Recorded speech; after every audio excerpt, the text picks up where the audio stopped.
हाँ जी बेटे, चलो जी, गुड मॉर्निंग सारिਆਂ ਨੂੰ जी। ਆਪਾਂ ਹੁਣ ਬੇਟੇ ਕਲਾਸ ਸ਼ੁਰੂ ਕਰਦੇ ਹਾਂ। ਤੁਸੀਂ ਪਲੀਜ਼ गुड ਆਪਣੇ ਸਾਰੇ मॉर्निंग। ਮਿਊਟ ਕਰ ਲਓ ਕਿਉਂਕਿ ਮੈਨੂੰ ਡਿਸਟਰਬੈਂਸ ਨਹੀਂ ਆਉਣੀ ਚਾਹੀਦੀ ਪਿੱਛੋਂ। ਠੀਕ, हाँ जी बेटे, शाबाश। अपने आप ਨੂੰ ਮਿਊਟ ਕਰ ਲਓ, ਬੇਸ਼ੱਕ ਆਪਣੀ ਵੀਡੀਓ ਵੀ ਆਫ ਕਰ ਲਓ, ਵੀਡੀਓ ਵੀ ਆਫ ਕਰ ਲਓ ਤੇ ਮਿਊਟ ਕਰ ਲਓ ਆਪਣੇ ਆਪ ਨੂੰ, ਡਿਸਟਰਬੈਂਸ ਨਹੀਂ ਆਉਣੀ ਚਾਹੀਦੀ। ਠੀਕ ਹੈ, ਅੱਜ ਬੇਟੇ ਅਸੀਂ ਪੋਲੀਟੀਕਲ ਸਾਇੰਸ 12th ਕਲਾਸ ਦਾ ਪਹਿਲਾ ਲੈਸਨ 12th ਕਲਾਸ ਦਾ ਪਹਿਲਾ ਲੈਸਨ ਸ਼ੁਰੂ ਕਰਾਂਗੇ। ਔਰ ਇਹ ਲੈਸਨ ਜਿਹੜਾ ਬੇਟੇ ਆਪਾਂ ਸਟਾਰਟ ਕਰਾਂਗੇ, ਇਹ ਸਾਰੇ ਬੱਚੇ ਇੰਨੀ ਗੱਲ ਸੁਣ ਲਓ ਕਿ ਇਹ ਇੱਕ ਐਸਾ ਲੈਸਨ ਹੈ ਜਿਹੜਾ ਵੈਸੇ ਸਾਡਾ 8 ਤੋਂ 10 ਦਿਨ ਦੇ ਵਿੱਚ ਖਤਮ ਹੋਏਗਾ। 8 ਤੋਂ 10 ਦਿਨ ਆਰਾਮ ਨਾਲ ਇਹ ਖਤਮ ਹੋਣ ਚ ਲਏਗਾ।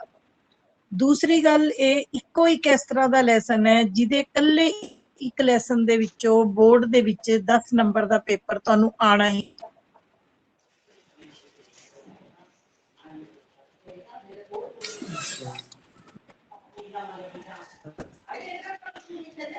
जो है बेटे अपना माइक ऑफ करो, माइक ऑफ करो, जिदा माइक ऑन है माइक ऑफ करो, शाबाश।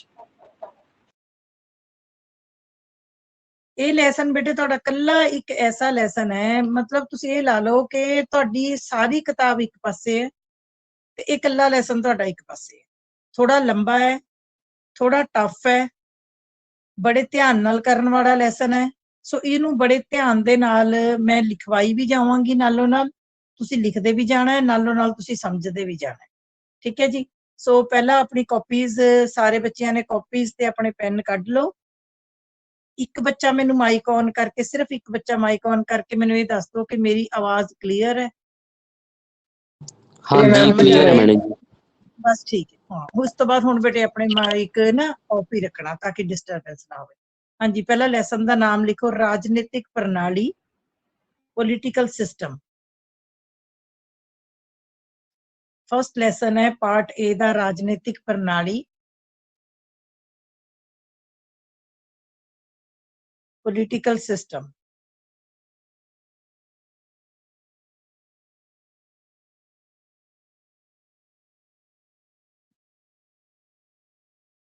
बेटे कल मैं अपने बच्चियां नूं मैसेज भी पाया सी कि क्लास तो पहला ज्वाइन कर लो, क्योंकि इहदे विच ये जिहड़ी ऐप है इहदे विच क्लास चलदे चलदे मैं तुहानूं ज्वाइन नहीं करा सकदी।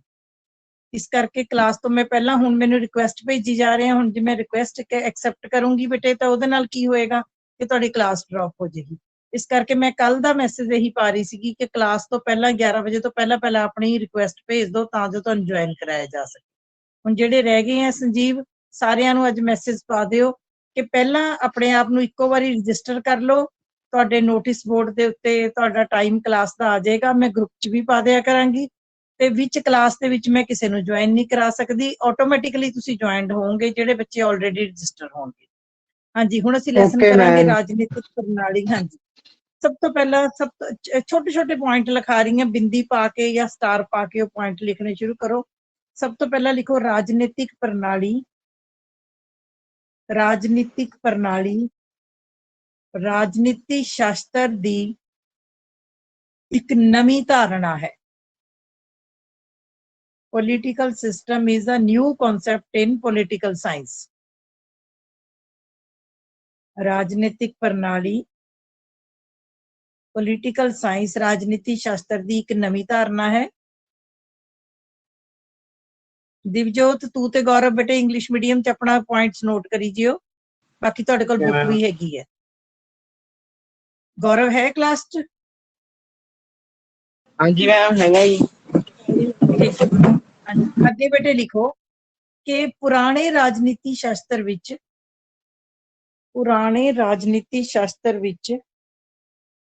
सब तो महत्वपूर्ण विषय, पुराने राजनीति शास्त्र विच सब तो महत्वपूर्ण विषय राज नूं मन्निया जांदा सी।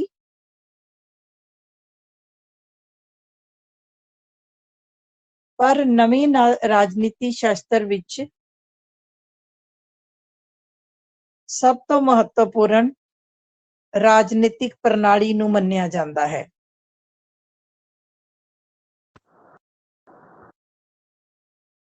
ਦੋ वर्ड्स ਨੂੰ ਤੁਸੀਂ ਅੰਡਰਲਾਈਨ ਕਰਨਾ ਹੈ, ਇੱਕ ਰਾਜ ਨੂੰ ਅੰਡਰਲਾਈਨ ਕਰਨਾ ਹੈ, ਇੱਕ ਰਾਜਨੀਤਿਕ ਪ੍ਰਣਾਲੀ ਨੂੰ ਅੰਡਰਲਾਈਨ ਕਰਨਾ ਹੈ। ਤੁਸੀਂ ਸਾਰੇ ਬੱਚਿਆਂ ਨੇ ਆਪਾਂ ਨੇ +1 ਕੀਤੀ ਹੈ। +1 ਦੇ ਵਿੱਚ ਬੇਟੇ ਤੁਹਾਨੂੰ ਇਹ ਪਤਾ ਹੋਣਾ +1 ਦੇ ਵਿੱਚ ਅਸੀਂ ਕੀਤਾ ਸੀਗਾ ਕਿ ਸਭ ਤੋਂ ਇੰਪੋਰਟੈਂਟ ਚੀਜ਼ ਕੀ ਹੈ, ਰਾਜ। ਆਪਾਂ ਨੇ ਕੀਤਾ ਸੀ, ਯਾਦ ਹੈ ਤੁਹਾਨੂੰ? ਹਾਂ, +1 ਦੇ ਵਿੱਚ ਰਾਜਨੀਤੀ ਸ਼ਾਸਤਰ ਦੀਆਂ ਜਿਹੜੀ ਪਰਿਭਾਸ਼ਾ ਸੀ, ਡਾਕਟਰ ਗਾਰਨਰ ਨੇ ਤਾਂ ਇੱਥੋਂ ਤੱਕ ਕਿਹਾ ਸੀਗਾ ਕਿ ਰਾਜਨੀਤੀ ਸ਼ਾਸਤਰ ਦਾ ਸ਼ੁਰੂਆਤ ਅਤੇ ਅੰਤ ਰਾਜ ਨਾਲ ਹੁੰਦੀ ਹੈ। ਰਾਜ ਨਾਲ ਹੀ ਹੁੰਦਾ ਹੈ। ਹਾਂ, ਬਿਲਕੁਲ ਬਿਲਕੁਲ, ਰਾਜ ਤੋਂ ਹੀ ਸ਼ੁਰੂ ਹੁੰਦਾ ਹੈ ਤੇ ਰਾਜ ਤੇ ਹੀ ਆ ਕੇ ਖਤਮ ਹੁੰਦਾ ਹੈ। ਸੋ ਡਾਕਟਰ ਵਿਲੋਬੀ ਨੇ ਵੀ ਕਿਹਾ ਸੀਗਾ ਕਿ ਰਾਜਨੀਤੀ ਸ਼ਾਸਤਰ ਵਿੱਚ ਅਸੀਂ ਸਭ ਤੋਂ ਵੱਧ ਰਾਜ ਨੂੰ ਇੰਪੋਰਟੈਂਸ ਦਿੰਦੇ ਆ। ਸੋ ਪੁਰਾਣਾ ਜਦੋਂ ਅਸੀਂ ਪੁਰਾਣੇ ਟਾਈਮ 'ਚ ਪੋਲੀਟੀਕਲ ਸਾਇੰਸ ਪੜ੍ਹਦੇ ਸੀ ਤਾਂ ਸਭ ਤੋਂ ਇੰਪੋਰਟੈਂਟ ਸਾਡੇ ਕੋਲ ਰਾਜ ਹੁੰਦਾ ਸੀ। ਜਦੋਂ ਅਸੀਂ ਅੱਜ ਨਵੇਂ ਟਾਈਮ ਦੀ ਪੋਲੀਟੀਕਲ ਸਾਇੰਸ ਦੀ ਗੱਲ ਕਰਦੇ ਹਾਂ ਤਾਂ ਅੱਜ ਸਾਡੇ ਕੋਲ ਰਾਜ ਦੀ ਜਗ੍ਹਾ ਕਿਹਨੇ ਲੈ ਲਈ ਹੈ? ਪੋਲੀਟੀਕਲ ਸਿਸਟਮ ਨੇ, ਰਾਜਨੀਤਿਕ ਪ੍ਰਣਾਲੀ ਨੇ ਲੈ ਲਈ ਹੈ। ਸੋ state is a important factor in old political science, whereas political system is a new concept for political science. ठीक है जी? हाँ, अगला तीसरा पॉइंट बेटे तुसी लिखो कि 1908 विच 1908 ग्राहम वालिस, बंदे का नाम है ग्राहम वालिस। 1908 विच ग्राहम वालिस ने एक किताब 1908 विच ग्राहम वालिस ने एक किताब लिखी जिसका नाम human nature is a political। Very good. Graham Wallis ने एक किताब लिखी जिसका नाम ह्यूमन नेचर इन पॉलिटिक्स, राजनीति विच मनुखी सुभाव। तुसी किताब का नाम पंजाबी च भी लिखो ते नाल इंग्लिश च भी लिखो, ह्यूमन नेचर इन पॉलिटिक्स।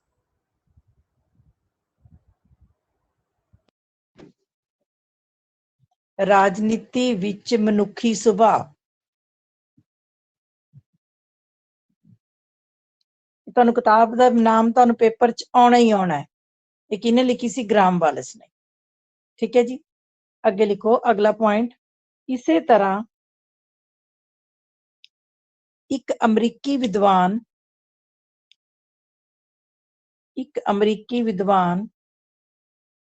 ਉਹਦਾ ਨਾਮ ਹੈ ऑथर मैंने लेखक, ऑथर बेंटले।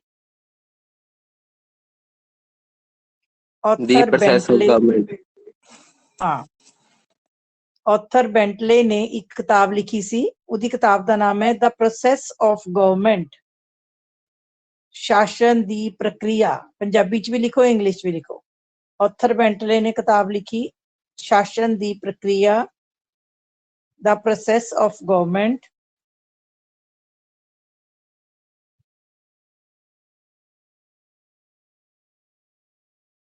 अगला पॉइंट लिखो, इन्हां दोनों किताबां राही या पुस्तकां राही, बाय दिस टू बुक्स, एक नवा विशा राजनीतिक प्रणाली दी शुरुआत हुई। By these two books, a new subject of political system has been introduced.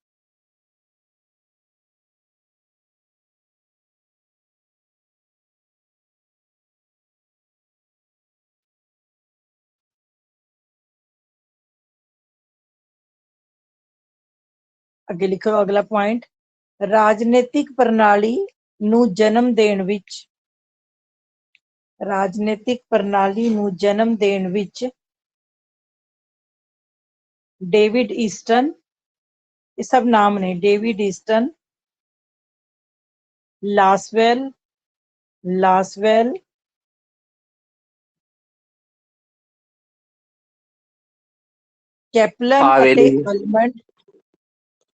कैपलन अते आलमंड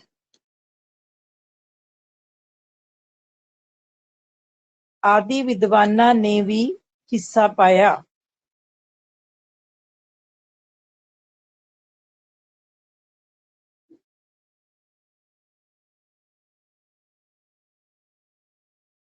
ਹਾਂਜੀ ਬੇਟੇ, ਹੁਣ ਪਹਿਲਾਂ ਇੱਥੇ ਸਮਝੋ ਫਿਰ ਮੈਂ ਅੱਗੇ ਚੱਲਾਂਗੀ। ਦੇਖੋ ਮੈਂ ਤੁਹਾਨੂੰ ਇਹ ਦੱਸਿਆ ਕਿ ਪੁਰਾਣੇ ਰਾਜਨੀਤੀ ਸ਼ਾਸਤਰ ਵਿੱਚ ਸਭ ਤੋਂ ਇੰਪੋਰਟੈਂਟ ਵਿਸ਼ਾ ਸੀਗਾ ਰਾਜ, ਤੇ ਨਵੇਂ ਰਾਜਨੀਤੀ ਸ਼ਾਸਤਰ ਦੇ ਵਿੱਚ ਸਭ ਤੋਂ ਇੰਪੋਰਟੈਂਟ ਵਿਸ਼ਾ ਹੈ ਰਾਜਨੀਤਿਕ ਪ੍ਰਣਾਲੀ। ਜਦੋਂ ਕੋਈ ਨਵੀਂ ਚੀਜ਼ ਇੰਟਰੋਡਿਊਸ ਹੁੰਦੀ ਹੈ ਤਾਂ ਉਹਨੂੰ ਕਿਸੇ ਨਾ ਕੋਈ ਤਾਂ ਉਹਦੀ ਪੇਸ਼ਕਾਰੀ ਕਰਦਾ ਹੈ, ਕੋਈ ਨਾ ਕੋਈ ਤਾਂ ਉਹਨੂੰ ਇੰਟਰੋਡਿਊਸ ਕਰਦਾ ਹੈ।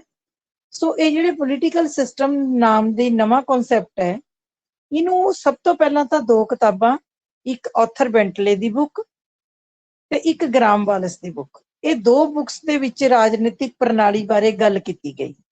ਇਸ ਤੋਂ ਇਲਾਵਾ David Easton, almond Powell, Kaplan, ਠੀਕ ਹੈ, ਚਾਰਲਸ ਮੋਰੀਅਰ, ਇਹ ਸਾਰੇ ਬੰਦੇ ਵੀ ਸੀ, ਇਹਨਾਂ ਸਾਰਿਆਂ ਨੇ ਰਾਜਨੀਤਿਕ ਪ੍ਰਣਾਲੀ ਦੀ ਗੱਲ ਕੀਤੀ। ਠੀਕ ਹੈ ਜੀ। ਹੁਣ ਉਸ ਤੋਂ ਅਗਲਾ ਪੁਆਇੰਟ ਲਿਖੋ ਕਿ ਰਾਜਨੀਤਿਕ ਪ੍ਰਣਾਲੀ ਦੀ ਧਾਰਨਾ ਦੀ ਸਭ ਤੋਂ ਪਹਿਲਾਂ ਸ਼ੁਰੂਆਤ, ਰਾਜਨੀਤਿਕ ਪ੍ਰਣਾਲੀ ਦੀ ਧਾਰਨਾ ਦੀ ਸਭ ਤੋਂ ਪਹਿਲਾਂ ਸ਼ੁਰੂਆਤ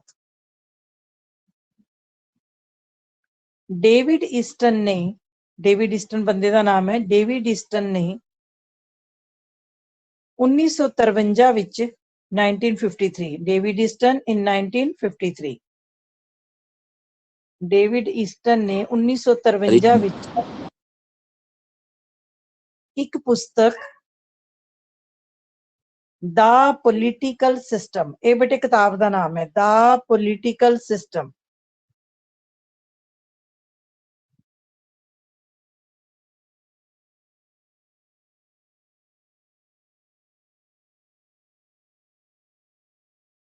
ਹਾਂ ਮੈਂ ਕੀ ਬੋਲਿਆ, 1953 ਵਿੱਚ in 1953 David Easton wrote a book. The name of the book is The Political System. ਇਸ ਵਿੱਚ ਸਭ ਤੋਂ ਪਹਿਲਾਂ ਡੇਵਿਡ ਈਸਟਨ ਨੇ ਰਾਜਨੀਤਿਕ ਪ੍ਰਣਾਲੀ ਦੀ ਗੱਲ ਕੀਤੀ। David Easton introduced political system in his book.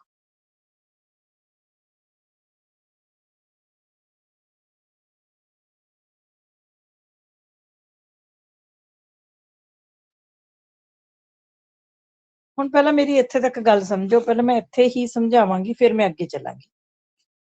ਦੇਖੋ ਜਿੰਨਾ ਮੈਂ ਤੁਹਾਨੂੰ ਹੁਣ ਤੱਕ ਲਿਖਾਇਆ ਹੈ ਬੇਟੇ, ਤੁਸੀਂ ਇਹ ਲਾ ਲਓ ਵੀ ਇਹਦੇ ਵਿੱਚੋਂ ਘੱਟੋ ਘੱਟ 4 ਜਾਂ 5 1 ਨੰਬਰ ਵਾਲੇ ਕੁਐਸਚਨ ਬਣਦੇ ਹੈ। ਤੁਹਾਨੂੰ ਕੁਐਸਚਨ ਆ ਸਕਦਾ ਹੈ ਗ੍ਰਾਮ ਵਾਲਸ ਦੀ ਕਿਤਾਬ ਦਾ ਨਾਮ, ਤੁਹਾਨੂੰ ਕੁਐਸਚਨ ਆ ਸਕਦਾ ਹੈ ਆਥਰ ਬੈਂਟਲੇ ਦੀ ਬੁੱਕ ਦਾ ਨਾਮ, ਤੁਹਾਨੂੰ ਕੁਐਸਚਨ ਆ ਸਕਦਾ ਹੈ ਰਾਜਨੀਤਿਕ ਪ੍ਰਣਾਲੀ ਦੀ ਧਾਰਨਾ ਕਿਸ ਕਿਸ ਵਿਦਵਾਨ ਨੇ ਦਿੱਤੀ, ਤੁਹਾਨੂੰ ਕੁਐਸਚਨ ਆ ਸਕਦਾ ਹੈ ਕਿ ਪੁਰਾਣੇ ਰਾਜਨੀਤੀ ਸ਼ਾਸਤਰ ਵਿੱਚ ਸਭ ਤੋਂ ਮਹੱਤਵਪੂਰਨ ਵਿਸ਼ਾ ਰਾਜ ਸੀ, ਜਦੋਂ ਕਿ ਨਵੇਂ ਰਾਜਨੀਤੀ ਸ਼ਾਸਤਰ ਵਿੱਚ ਸਭ ਤੋਂ ਮਹੱਤਵਪੂਰਨ ਵਿਸ਼ਾ ਕੀ ਹੈ, ਰਾਜਨੀਤਿਕ ਪ੍ਰਣਾਲੀ। ਤੁਹਾਨੂੰ 100% 100 ਵਿੱਚੋਂ 100% ਕੁਐਸਚਨ ਪੇਪਰ 'ਚ ਆਏਗਾ ਹੀ ਆਏਗਾ ਕਿ ਰਾਜਨੀਤਿਕ ਪ੍ਰਣਾਲੀ ਦੀ ਸ਼ੁਰੂਆਤ ਕਿਸਨੇ ਕੀਤੀ, ਕਦੋਂ ਕੀਤੀ ਅਤੇ ਕਿਸ ਕਿਤਾਬ 'ਚ ਕੀਤੀ। ਸੋ ਉਹਦਾ ਜਵਾਬ ਹੈਗਾ ਰਾਜਨੀਤਿਕ ਪ੍ਰਣਾਲੀ ਦੀ ਸਭ ਤੋਂ ਪਹਿਲੀ ਸ਼ੁਰੂਆਤ ਡੇਵਿਡ ਈਸਟਨ ਨੇ 1953 ਦੇ ਵਿੱਚ ਕੀਤੀ ਤੇ ਉਹਦੀ ਕਿਤਾਬ ਦਾ ਨਾਮ ਸੀ ਦਾ ਪੋਲੀਟੀਕਲ ਸਿਸਟਮ। ਹੁਣ ਤੁਸੀਂ ਪਹਿਲਾਂ ਮੈਨੂੰ ਦੱਸੋ ਇੱਥੇ ਤੱਕ ਕਲੀਅਰ ਹੋ ਗਿਆ, ਫਿਰ ਮੈਂ ਅੱਗੇ ਚੱਲਾਂ। ਹੋ ਗਿਆ ਜੀ। ਇੱਕ ਮੇਰੇ ਜਿਹੜੇ ਸਟੂਡੈਂਟਸ ਹੈਗੇ ਆ ਉਹ ਇੱਕ ਮੇਰੀ ਪੁਆਇੰਟ ਨੋਟ ਕਰ ਲੈਣ, ਬਾਕੀ ਸਟੂਡੈਂਟਸ ਵੀ ਨੋਟ ਕਰ ਲੈਣ ਕਿ ਜਿਹੜੇ ਵੀ ਤੁਹਾਡੇ ਬੇਟੇ ਗਰੁੱਪ ਬਣੇ ਹੋਏ ਨੇ ਕਲਾਸਾਂ ਦੇ, ਤੁਹਾਨੂੰ ਸਭ ਨੂੰ ਪਤਾ ਹੈ ਤੁਹਾਡੇ ਕਲਾਸਿਸ ਦੇ ਗਰੁੱਪ ਬਣੇ ਹੋਏ ਆ, ਠੀਕ ਹੈ, ਤੁਸੀਂ ਇਹ ਸਾਰੇ ਨੋਟਸ ਜਿਹੜੇ ਮੈਂ ਲਿਖਾ ਰਹੀ ਹਾਂ ਇਨ ਬਿਨ ਤੁਸੀਂ ਆਪਣੀ ਕਲਾਸ ਦੇ ਗਰੁੱਪ 'ਚ ਪਾ ਦਿਓ। ਉਹ ਇਸ ਕਰਕੇ ਵੀ ਜੇ ਕਿਸੇ ਬੱਚੇ ਨੇ ਕਲਾਸ ਨਹੀਂ ਲਗਾਈ ਤਾਂ ਉਹ ਇਹ ਨੋਟਸ ਉਤਾਰ ਸਕੇ, ਕਿਉਂਕਿ these are very very very very important notes, ਠੀਕ ਹੈ। ਸਾਫ ਸੁਥਰਾ ਇੱਕ ਕਰ ਦਿਓ। ਸੰਜੀਵ, ਮੁੰਡਿਆਂ ਦੇ ਗਰੁੱਪ 'ਚ ਬੇਟੇ ਤੂੰ ਪਾਣਾ ਹੈ, ਠੀਕ ਹੈ, ਅੱਜ ਦਾ, ਤੇ ਕੁੜੀਆਂ ਦੇ ਗਰੁੱਪ 'ਚ ਆਰਜ਼ੂ ਹੈ, ਹਾਂ ਆਰਜ਼ੂ ਬੇਟੇ ਤੁਸੀਂ ਪਾਣਾ ਹੈ, ਠੀਕ ਹੈ। ਇਹ ਤੁਹਾਡੇ ਦੋਨਾਂ ਦੀ ਡਿਊਟੀ ਹੈ, ਅੱਜ ਹੀ ਗਰੁੱਪ ਦੇ ਵਿੱਚ ਜਿੰਨਾ ਮੈਂ ਕਰਵਾਵਾਂਗੀ ਉਹਨਾਂ ਸਾਰਾ ਪੈ ਜਾਣਾ ਚਾਹੀਦਾ। ਇੱਕ ਹੋਰ ਗੱਲ, ਮੈਂ ਵੀ ਵੌਇਸ ਮੈਸੇਜ ਪਾ ਦਾਂਗੀ ਗਰੁੱਪ 'ਚ, ਬਾਕੀ ਸੁਣ ਲਓ ਕਿ ਬਾਕੀਆਂ ਨੂੰ ਕਹੋ ਕਿ ਇਹ ਐਪ ਦੂਜੀਆਂ ਨਾਲੋਂ ਡਿਫਰੈਂਟ ਹੈ। ਇਸ ਐਪ ਦੇ ਵਿੱਚ ਤੁਹਾਨੂੰ ਜਦੋਂ ਮੇਰੀ ਕਲਾਸ ਚੱਲ ਰਹੀ ਹੋਏਗੀ ਮੈਂ ਐਡਮਿਟ ਨਹੀਂ ਕਰ ਸਕਦੀ। ਸੋ ਜਿਸ ਬੱਚੇ ਨੇ ਕਲਾਸ ਲਾਣੀ ਹੋਇਆ ਕਰੇਗੀ ਉਹ ਮੈਨੂੰ ਹੁਣ ਜਿਵੇਂ ਕਲਾਸ ਖਤਮ ਹੋਈ ਉਸ ਤੋਂ ਬਾਅਦ ਆਪਣੇ ਆਪ ਨੂੰ ਮੇਰੇ ਕੋਲੋਂ ਰਜਿਸਟਰ ਕਰੋ, ਤੁਸੀਂ ਮੈਨੂੰ ਰਿਕੁਐਸਟ ਭੇਜਣੀ ਹੈ, ਮੈਂ ਐਕਸੈਪਟ ਕਰਾਂਗੀ। ਅਗਲੀ ਵਾਰੀ ਜਦੋਂ ਕਲਾਸ ਹੋਏਗੀ ਤਾਂ ਤੁਹਾਨੂੰ ਤੁਸੀਂ ਆਟੋਮੈਟਿਕਲੀ ਕਲਾਸ ਦਾ ਟਾਈਮ ਦੇਖ ਕੇ ਜੁਆਇਨ ਕਰ ਲੈਣੀ ਹੈ। ਤੁਹਾਨੂੰ ਕੋਈ ਇਹਦੇ ਲਈ ਡਿਫਰੈਂਟ ਲਿੰਕ ਨਹੀਂ ਆਏਗਾ, ਸਿਰਫ ਜਸਟ ਮੈਂ ਇੱਕ ਤੁਹਾਨੂੰ ਇਹੀ ਪਾਵਾਂਗੀ ਕਿ ਤੁਹਾਡੀ ਕਲਾਸ ਹੈ, ਠੀਕ ਹੈ, ਕਿੰਨੇ ਵਜੇ ਹੈ ਤੇ ਕਦੋਂ ਕਲਾਸ ਹੈ, ਬਸ ਇਹਦੇ ਉੱਤੇ ਤੁਸੀਂ 30 ਮਿੰਟ ਦੇ ਉੱਤੇ ਆਪਣੀ ਕਲਾਸ ਲਗਾ ਸਕਦੇ ਹੋ। ਠੀਕ, ਮੈਂ ਕਰ ਦੂੰਗਾ ਮੈਮ, ਮੈਂ ਵੀ ਕਰ ਦਿੰਦਾ ਮੈਸੇਜ। ਚਲੋ ਠੀਕ ਹੈ। ਹਾਂਜੀ, ਅੱਗੇ ਲਿਖੋ ਬੇਟੇ, ਅਗਲਾ ਪੁਆਇੰਟ ਲਿਖੋ ਕਿ ਰਾਜਨੀਤਿਕ ਪ੍ਰਣਾਲੀ ਦੀ ਧਾਰਨਾ ਵਿੱਚ, ਰਾਜਨੀਤਿਕ ਪ੍ਰਣਾਲੀ ਦੀ ਧਾਰਨਾ ਵਿੱਚ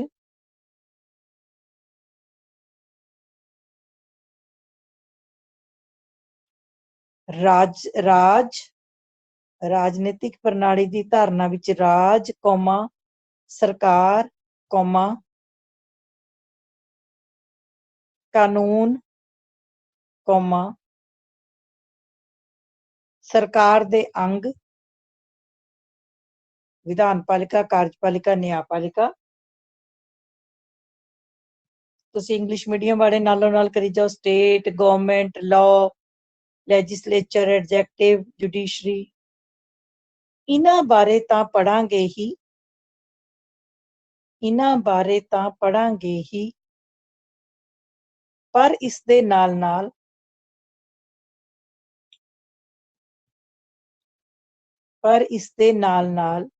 ਹਰੇਕ ਉਹ ਤੱਤ,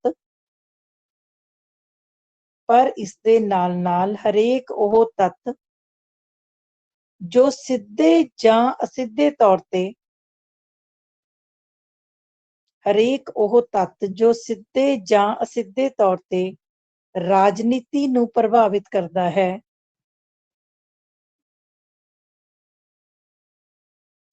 ਉਸ ਬਾਰੇ ਵੀ ਰਾਜਨੀਤਿਕ ਪ੍ਰਣਾਲੀ ਵਿੱਚ ਪੜ੍ਹਦੇ ਹਾਂ। ਉਸ ਬਾਰੇ ਵੀ ਰਾਜਨੀਤਿਕ ਪ੍ਰਣਾਲੀ ਵਿੱਚ ਪੜ੍ਹਦੇ ਹਾਂ। ਇੱਕ ਬੇਟੇ ਇੰਗਲਿਸ਼ ਮੀਡੀਅਮ ਵਾਲੇ ਬੱਚਿਆਂ ਲਈ ਮੇਰੀ ਖਾਸ ਹਿਦਾਇਤ ਹੈ ਕਿ ਇੰਗਲਿਸ਼ ਮੀਡੀਅਮ ਵਾਲੇ ਬੱਚੇ, ਜਦੋਂ ਮੈਂ ਪੰਜਾਬੀ ਚ ਬੋਲਦੀ ਹਾਂ, ਤੁਸੀਂ ਪੰਜਾਬੀ ਵਿੱਚ ਲਿਖਣਾ ਹੈ। ਤੁਸੀਂ ਪੰਜਾਬੀ ਵਿੱਚ ਸਭ ਕੁਝ ਲਿਖਣਾ ਹੈ, ਕਿਉਂਕਿ ਆਪਾਂ ਸਾਰੇ ਪੰਜਾਬ ਚ ਰਹਿੰਦੇ ਹਾਂ।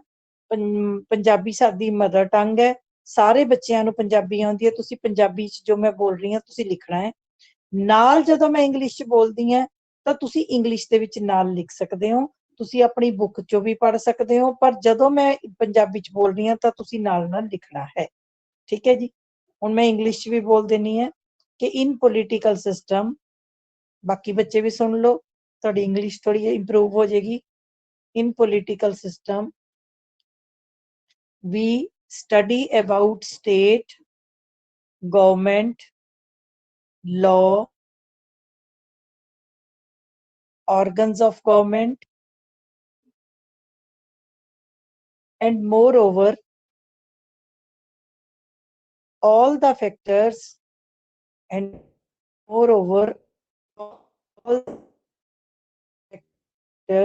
which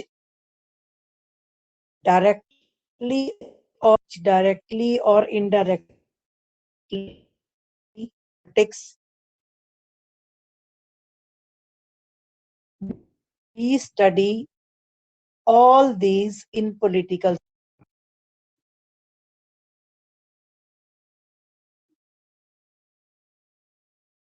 लिटिल बिट थोड़ा जिहा टफ है लेसन, थोड़ा जिहा टफ है। ये ऑनलाइन करवाने वाला लेसन है नहीं वैसे, मैं ताई के स्कूल्स कॉलेज खोल सीगा जान ਤਾਂ ਮੈਂ ਮਤਲਬ ਇਸ ਕਲਾਸ ਦੇ ਵਿੱਚ ਹੀ ਇਸ ਲੈਸਨ ਨੂੰ ਕਰਾਉਣਾ। ਬਟ ਹੁਣ ਮੇਰੀ ਮਜਬੂਰੀ ਇਹ ਹੈ ਕਿ ਜੁਲਾਈ ਦੇ ਪੇਪਰ ਦੇ ਵਿੱਚ ਤੁਹਾਨੂੰ ਇਹ ਲੈਸਨ ਆਣਾ ਹੈ। ਵਿੱਚ ਅਸੀਂ ਇਸ ਲੈਸਨ ਚੋਂ ਜੁਲਾਈ ਦਾ ਤੁਹਾਡਾ ਟੈਸਟ 20 ਨੰਬਰ ਦਾ ਹੋਏਗਾ, ਜਿਹਦੇ ਵਿੱਚ 3 ਲੈਸਨ ਹੋਣਗੇ। ਇੱਕ ਰਾਜਨੀਤਿਕ ਪ੍ਰਣਾਲੀ ਵਾਲਾ ਲੈਸਨ ਆਏਗਾ, ਇੱਕ ਸੰਸਦੀ ਪ੍ਰਣਾਲੀ ਵਾਲਾ ਲੈਸਨ ਆਏਗਾ, ਲੋਕਤੰਤਰ ਦੀਆਂ ਚੁਣੌਤੀਆਂ ਵਾਲਾ ਲੈਸਨ ਆਏਗਾ। ਕਿ 20 ਨੰਬਰ ਦਾ ਪੇਪਰ ਹੈ, ਘੱਟੋ ਘੱਟ 10 ਨੰਬਰ ਦਾ ਪੇਪਰ ਇਸ ਰਾਜਨੀਤਿਕ ਪ੍ਰਣਾਲੀ ਵਾਲੇ ਚ। ਤੇ ਇਸ ਕਰਕੇ 5 ਜੁਲਾਈ ਤੋਂ ਪਹਿਲਾਂ ਮੈਂ ਲੈਸਨ ਕੰਪਲੀਟ ਇੱਕ ਵਾਰੀ ਆਨਲਾਈਨ ਕਰਾਉਣਾ ਚਾਹੁੰਦੀ ਹਾਂ। ਸਾਰੇ ਬੱਚੇ ਕਰ ਲਓ। ਤੁਸੀਂ ਜੁਲਾਈ ਦੇ ਪੇਪਰ ਚ ਤੁਸੀਂ ਦੇਖੋਗੇ ਕਿ ਜਿਹਨੇ ਲੈਸਨ ਧਿਆਨ ਨਾਲ ਕਰ ਲਿਆ ਤਾਂ ਉਹਦਾ ਕੋਈ ਵੀ ਨੰਬਰ ਕੱਟਣ ਦਾ ਮੇਰੇ ਹਿਸਾਬ ਨਾਲ ਸਵਾਲ ਨਹੀਂ ਪੈਦਾ ਹੁੰਦਾ। ਠੀਕ ਹੈ। ਤੇ ਇਸ ਕਰਕੇ ਮੈਨੂੰ ਇਹ ਆਨਲਾਈਨ ਕਰਾਉਣਾ ਪਿਆ, otherwise it is a little bit difficult lesson. ਮੈਂ ਚਾਹੁੰਦੀ ਨਹੀਂ ਸੀ ਕਿ ਇਹਨੂੰ ਆਨਲਾਈਨ ਕਰਾਵਾਂ। ਚਲੋ ਫਿਰ ਵੀ ਤੁਹਾਨੂੰ ਸਮਝ ਆ ਰਿਹਾ ਹੈ? ਹਾਂਜੀ ਬੇਟੇ, ਮੈਂ ਕੀ ਪੁੱਛਿਆ, ਤੁਹਾਨੂੰ ਸਮਝ ਆ ਰਿਹਾ ਹੈ? ਹਾਂਜੀ ਮੈਮ। Yes ma'am. ਠੀਕ ਹੈ। ਮੈਂ ਹੌਲੀ ਹੌਲੀ ਹੀ ਕਰਾਵਾਂ, ਠੀਕ ਹੈ। ਹਾਂਜੀ, ਅੱਗੇ ਲਿਖੋ ਬੇਟੇ। ਦੇਖੋ ਹੁਣ ਮੈਂ ਤੁਹਾਨੂੰ ਕਿਹਾ ਹੈ ਕਿ ਸਾਰੇ ਉਹ ਤੱਤ ਜੋ ਸਿੱਧੇ ਜਾਂ ਅਸਿੱਧੇ ਤੌਰ ਤੇ ਡਾਇਰੈਕਟਲੀ ਔਰ ਇਨਡਾਇਰੈਕਟਲੀ ਰਾਜਨੀਤੀ ਨੂੰ ਪ੍ਰਭਾਵਿਤ ਕਰਦੇ ਹਨ, ਉਹ ਸਾਰੇ ਤੱਤ ਜਿਹੜੇ ਹੈ ਉਹ ਰਾਜਨੀਤਿਕ ਪ੍ਰਣਾਲੀ ਦੇ ਘੇਰੇ ਅੰਦਰ ਆਉਂਦੇ ਨੇ। ਮਤਲਬ ਜਦੋਂ ਅਸੀਂ ਰਾਜਨੀਤਿਕ ਪ੍ਰਣਾਲੀ ਪੜ੍ਹਦੇ ਹਾਂ ਤਾਂ ਇਹ ਸਾਰੇ ਤੱਤ ਇਹਦੇ ਵਿੱਚ ਆਉਂਦੇ ਹਨ, ਠੀਕ ਹੈ ਜੀ। ਸੋ ਅਗਲੀ ਗੱਲ ਕੀ ਹੈ, ਹੁਣ ਅੱਗੇ ਜਾ ਕੇ ਮੈਂ ਤੁਹਾਨੂੰ ਸਮਝਾਵਾਂਗੀ। ਹੁਣ ਥੋੜਾ ਜਿਹਾ ਮੈਂ ਤੁਹਾਨੂੰ ਇੱਥੇ ਹੀ ਹਿੰਟ ਸੁਣਾ ਦਿੰਦੀ ਕਿ ਆਪਾਂ ਰਾਜਨੀਤੀ ਦੇ ਵਿੱਚ ਅਸੀਂ 11ਵੀਂ ਤਾਂ ਪੜ੍ਹਿਆ, ਰਾਜ ਬਾਰੇ ਪੜ੍ਹਿਆ, ਸਰਕਾਰ ਪੜ੍ਹਿਆ, ਸੰਵਿਧਾਨ ਪੜ੍ਹਿਆ, ਮੌਲਿਕ ਅਧਿਕਾਰ ਪੜ੍ਹੇ, ਪ੍ਰਧਾਨ ਮੰਤਰੀ ਪੜ੍ਹਿਆ, ਰਾਸ਼ਟਰਪਤੀ ਪੜ੍ਹਿਆ, ਲੋਕ ਸਭਾ ਪੜ੍ਹੀ, ਵਿਧਾਨ ਪਾਲਿਕਾ ਪੜ੍ਹੀ, ਕਾਰਜਪਾਲਿਕਾ ਪੜ੍ਹੀ, ਅਸੀਂ ਸਭ ਕੁਝ ਪੜ੍ਹਿਆ। ਪਰ 12ਵੀਂ ਦੇ ਵਿੱਚ ਅਸੀਂ ਉਹ ਚੀਜ਼ਾਂ ਵੀ ਪੜਾਂਗੇ ਜਿਹੜੀਆਂ ਸਿੱਧੇ ਜਾਂ ਅਸਿੱਧੇ ਤੌਰ ਤੇ ਰਾਜਨੀਤੀ ਨੂੰ ਪ੍ਰਭਾਵਿਤ ਕਰਦੀਆਂ ਹਨ, ਠੀਕ ਹੈ ਜੀ। ਹੁਣ ਤੁਸੀਂ ਕਹੋਗੇ ਕਿੱਦਾਂ? ਹੁਣ ਮੰਨ ਲਓ ਆਪਾਂ ਵੋਟਾਂ ਦੀ ਗੱਲ ਕਰ ਲਈਏ, ਮੈਂ ਤੁਹਾਨੂੰ ਇੱਕ ਐਗਜ਼ਾਮਪਲ ਪਾਣੀ। ਮੰਨ ਲਓ ਆਪਾਂ ਵੋਟਾਂ ਦੀ ਗੱਲ ਕਰੀਏ, ਸਾਡੇ ਦੇਸ਼ 'ਚ ਵੋਟ ਪਾਉਣ ਲਈ ਕੀ ਕੰਪਲਸਰੀ ਹੈ? ਕੀ ਕੰਪਲਸਰੀ ਹੈ? ਜੇ ਮੰਨ ਲਓ ਵੋਟਾਂ ਪਾਉਣੀਆਂ, ਹੁਣ ਅਗਲੇ ਸਾਲ ਆਪਣੇ ਪੰਜਾਬ 'ਚ ਵੋਟਾਂ ਪੈਣੀਆਂ ਨੇ, ਠੀਕ ਹੈ ਜੀ। ਪੰਜਾਬ ਦੇ ਵਿੱਚ ਵੋਟਾਂ ਪਾਉਣ, ਮੰਨ ਲਓ ਤੁਸੀਂ ਵੋਟ ਪਾਉਣ ਗਏ ਤਾਂ ਤੁਹਾਡੇ ਲਈ ਕੀ ਕੰਪਲਸਰੀ ਹੈ? ਮੇਰੇ ਹਿਸਾਬ 18 ਨਾਲ 18 ਸਾਲ। ਹਾਂ, ਤੁਹਾਡੀ ਉਮਰ 18 ਸਾਲ ਘੱਟੋ ਘੱਟ 18 ਹੋਣੀ ਸਾਲ ਚਾਹੀਦੀ ਹੈ। ਤੋਂ। ਹਾਂ, ਦੂਜੀ ਗੱਲ ਤੁਹਾਡੀ ਵੋਟ ਬਣੀ ਵੋਟਰ ਵੀ ਕਾਰਡ। ਹੋਵੇ, ਠੀਕ ਹੈ। ਤੀਸਰੀ ਚੀਜ਼ ਤੁਹਾਡੇ ਕੋਲ ਵੋਟਰ ਕਾਰਡ, ਤੁਹਾਡਾ ਆਧਾਰ ਕਾਰਡ ਵਗੈਰਾ ਹੋਵੇ, ਤੁਹਾਡੀ ਵੋਟ ਬਣੀ ਵੀ ਹੋਵੇ, ਇਹ ਵੀ ਜ਼ਰੂਰੀ ਹੈ। ਵੀ ਹਾਂਜੀ ਇਹ ਨਹੀਂ ਵੀ ਤੁਸੀਂ 18 ਸਾਲ ਦੇ ਹੋਗੇ ਤੇ ਘਰੇ ਬੈਠੇ ਬੈਠੇ ਤੁਸੀਂ ਸੋਚੋ ਅਸੀਂ ਵੋਟ ਪਾਣਾ, ਵੋਟ ਬਣਾਉਣੀ ਪੈਂਦੀ ਹੈ, ਵੋਟ ਬਣੀ ਵੀ ਹੋਵੇ, ਠੀਕ ਹੈ। ਇਹ ਤਾਂ ਸੀ ਸਿੱਧੀ ਰਾਜਨੀਤੀ, ਵੀ ਲੋਕ ਆਪਣੇ ਪ੍ਰਤੀਨਿਧੀ ਆਪ ਚੁਣਦੇ ਆ। ਪਰ ਤੁਸੀਂ ਧਿਆਨ ਨਾਲ ਦੱਸੋ, ਜਦੋਂ ਭਾਰਤ ਵਿੱਚ ਵੋਟਾਂ ਪੈਂਦੀਆਂ ਨੇ, ਜਦੋਂ ਸਾਡੇ ਦੇਸ਼ 'ਚ ਵੋਟਾਂ ਪੈਂਦੀਆਂ ਨੇ, ਤਾਂ ਕਈ ਗੱਲਾਂ ਆਪਾਂ ਨੂੰ ਇਫੈਕਟ ਕਰਦੀਆਂ ਨੇ। ਕਿੱਦਾਂ? ਅਸੀਂ ਜਿਹੜਾ ਉਮੀਦਵਾਰ ਹੈ ਉਹਦੀ ਜਾਤ ਵੀ ਦੇਖਦੇ ਹਾਂ। ਜੇ ਸਾਡੀ ਜਾਤ ਦਾ ਕੋਈ ਬੰਦਾ ਖੜਾ ਹੋਵੇ ਵੋਟਾਂ 'ਚ, ਅਸੀਂ ਕਹਿੰਦੇ ਵੀ ਆਪਾਂ ਤਾਂ ਭਾਈ ਆਪਦੀ ਜਾਤ ਵਾਲੇ ਨੂੰ ਵੋਟ ਪਾਵਾਂਗੇ। ਠੀਕ ਇਸੇ ਤਰੀਕੇ ਨਾਲ ਅਸੀਂ ਬੰਦੇ ਦਾ ਧਰਮ ਵੀ ਦੇਖਦੇ ਹਾਂ। ਹਿੰਦੂ ਕੋਸ਼ਿਸ਼ ਕਰਦੇ ਵੀ ਹਿੰਦੂ ਕੈਂਡੀਡੇਟ ਨੂੰ ਵੋਟ ਪਾਵਾਂਗੇ, ਸਿੱਖ ਕੋਸ਼ਿਸ਼ ਕਰਦੇ ਸਿੱਖਾਂ ਨੂੰ ਪਾਵਾਂਗੇ। ਰਾਮਦਾਸੀ ਜੇ ਕੋਈ ਖੜਾ ਹੋ ਗਿਆ ਤਾਂ ਰਾਮਦਾਸੀ ਸਾਰੇ ਚਾਹੁੰਦੇ ਵੀ ਸਾਡਾ ਜਾਤ ਭਰਾ ਹੈ, ਅਸੀਂ ਇਹਨੂੰ ਵੋਟ ਪਾਵਾਂਗੇ। ਕੀ ਮਤਲਬ ਕਿ ਵੋਟ, ਜਦੋਂ ਕਿ ਸਾਨੂੰ ਵੋਟ ਕੀ ਦੇਖ ਕੇ ਪਾਉਣੀ ਚਾਹੀਦੀ ਹੈ ਕਿ ਉਮੀਦਵਾਰ ਦੀ ਯੋਗਤਾ ਦੇਖ ਕੇ ਪਾਉਣੀ ਚਾਹੀਦੀ, ਉਹਦੀ ਕੁਆਲੀਫਿਕੇਸ਼ਨ ਦੇਖੋ, ਉਹਦੇ ਕੀਤੇ ਹੋਏ ਕੰਮ ਦੇਖੋ, ਉਹਦਾ ਪਿਛੋਕੜ ਦੇਖ ਕੇ ਕੀ ਉਹ ਕਾਬਲ ਹੈ ਕਿ ਨਹੀਂ, ਅਸੀਂ ਇਹ ਵੋਟ ਪਾਉਣੀ। ਪਰ ਅਸੀਂ ਕਿੱਥੇ? ਅਸੀਂ ਭਾਰਤ ਵਿੱਚ ਧਰਮ ਦੇਖਦੇ ਹਾਂ ਬੰਦੇ ਦਾ, ਜਾਤ ਦੇਖਦੇ ਹਾਂ, ਫਿਰ ਇਹ ਦੇਖਦੇ ਹਾਂ ਵੀ ਸਾਡਾ ਰਿਸ਼ਤੇਦਾਰ ਤਾਂ ਨਹੀਂ। ਜੇ ਸਾਡਾ ਕੋਈ ਰਿਸ਼ਤੇਦਾਰ ਵੋਟਾਂ 'ਚ ਖੜ ਗਿਆ, ਅਸੀਂ ਉਹੀ ਖੁਸ਼ੀ 'ਚ ਵੋਟ ਪਾ ਦਿੰਦੇ ਹਾਂ ਵੀ ਸਾਡਾ ਰਿਸ਼ਤੇਦਾਰ ਹੈ। ਬੜਾ ਕੁਝ ਦੇਖਦੇ ਹਾਂ ਅਸੀਂ।